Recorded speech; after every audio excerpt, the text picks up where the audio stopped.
بسم اللہ الرحمن الرحیم۔ آج ہم سورہ علق کی آیت نمبر 1 پر بات کرتے ہیں۔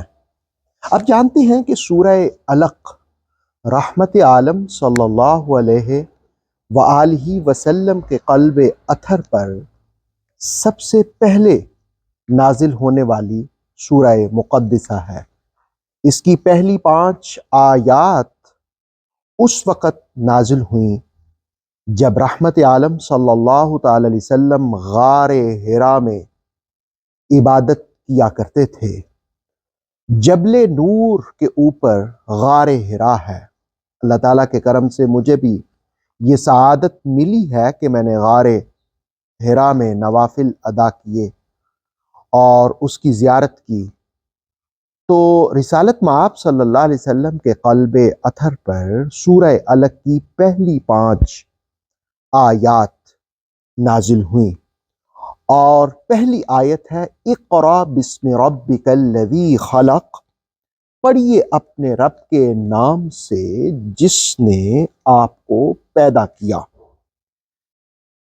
پڑھیے اپنے رب کے نام سے، اقرأ بسم ربک، گویا ربوبیت کی نسبت رسول کریم صلی اللہ تعالی علیہ وسلم کی طرف کی گئی کہ اپنے رب کے نام سے، جس میں کتنا لطف ہے، کتنی محبت ہے، کتنا پیار ہے، کتنی اپنائیت ہے، کہ اپنے رب کے نام سے پڑھیے۔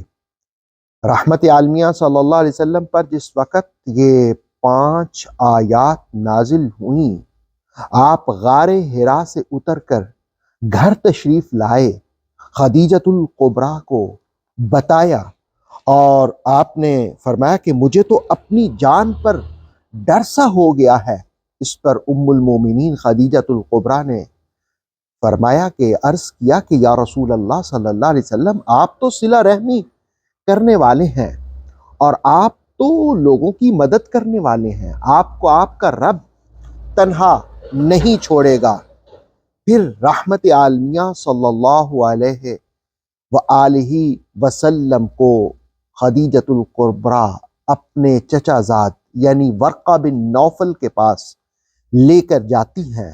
ورقہ بن نوفل یہ ساری داستاں سنتے ہیں اور وہ کہتے ہیں کہ کاش اس وقت میں زندہ ہوتا جس وقت آپ کی قوم آپ کو یہاں سے نکال دے گی۔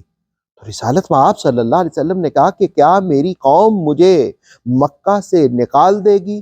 تو ورقہ بن نوفل نے کہا کہ ہاں، جو بھی اس کے ساتھ آتا ہے، یعنی جس کو بھی نبوت دی جاتی ہے، جس پر بھی وحی نازل ہوتی ہے، اس کی قوم اس کو وہاں سے نکال دیتی ہے۔ کاش میں اس وقت زندہ ہوتا تو میں آپ کی مدد کرتا۔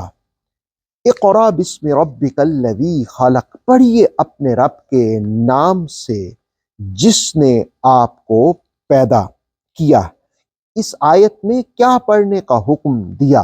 ابو عبیدہ نے کہا کہ با زائدہ ہو تو پھر مفہوم یہ بنتا ہے کہ اپنے رب کا نام پڑھیے، لیکن رازی نے اس پر اشکال پیدا کیے۔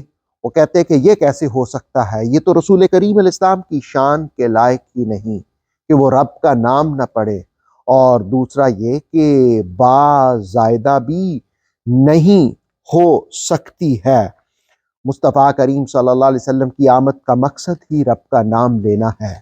لیکن دیگر مفسرین کے حوالے سے تفسیر تبصرہ میں اور تفسیر البحر المحیط میں، کبیر میں، بیضاوی میں، تفسیر ساوی میں یہ بات رقم کی کہ یہاں یہ کہا گیا کہ پڑھیے اپنے رب کے نام سے، یعنی قرآن پڑھیے، اور قرآن پڑھتے وقت رب کا نام لیجئے، یعنی جس وقت آپ قرآن پڑھیں تو قرآن پڑھنے سے قبل بسم اللہ الرحمن الرحیم پڑھیے۔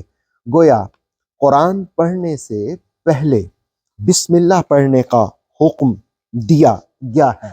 اقرا، پہلی وحی کا نزول اقرا کے کلمے سے ہوا، یعنی پڑھیے، علم سے جوڑا گیا، علم سے وابستہ کیا گیا۔ ایک حدیث سنیے، رحمت عالمیہ صلی اللہ علیہ وآلہ وسلم نے ارشاد فرمایا علم حاصل کرو، جو شخص علم حاصل کرتا ہے وہ اللہ کے راستے میں نیکی کرتا ہے، اور جو شخص علم کا تذکرہ کرتا ہے وہ گویا اللہ کی تسبیح بیان کرتا ہے، جو شخص علم کی جستجو کرتا ہے وہ اللہ کی محبت کا دم بھرتا ہے، اور جو شخص علم کو پھیلاتا ہے وہ صدقہ کرتا ہے۔ تو پہلی وحی کی پہلی آیت ہمیں علم سے وابستہ ہونے کا درس دیتی ہے۔ ربیع الاول کے مقدس مہینے میں سیرت طیبہ کا ایک پہلو یہ بھی ہے کہ قرآن سیکھا جائے، قرآن پڑھا جائے، علم سے وابستہ ہوا جائے۔